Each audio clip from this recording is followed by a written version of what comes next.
Hello, good morning दोस्तों। मैं प्रकाश फिर से हाजिर हो गया हूँ एक बहुत ही इंटरेस्टिंग वीडियो के साथ। अगर आप एक एयरटेल सिम यूज़र हैं तो आप अपने कॉलर को अपना मनचाहा गाना सुना सकते हैं, वो भी बिल्कुल फ्री। तो चलिए दोस्तों, वीडियो की शुरुआत करते हैं। इसके लिए सबसे पहले आपको प्ले स्टोर या ऐप स्टोर पर जाकर एयरटेल विंक ऐप डाउनलोड करना पड़ेगा।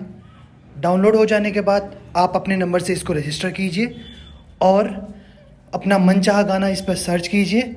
आप इस गाने को प्ले करके भी देख सकते हैं। इसको एक्टिवेट करने के लिए सिंपली आपने उस गाने को सर्च करना है और उसके बाद नीचे दिए हुए हेलो ट्यून वाले बटन पे क्लिक करना है। इसके बाद सिंपली एक्टिवेट वाले बटन पे जैसे ही आप क्लिक करेंगे तो कुछ समय बाद आपका वो कॉलर ट्यून आपके नंबर पे सेट कर दिया जाएगा। अगर आपको ये वाकई में ये वीडियो पसंद आई हो तो लाइक बटन पे हिट कीजिए, चैनल को सब्सक्राइब कीजिए और अपने सभी दोस्तों के साथ ये वीडियो ज़रूर शेयर कीजिए। आज के लिए बस इतना ही। This is Prakash signing of.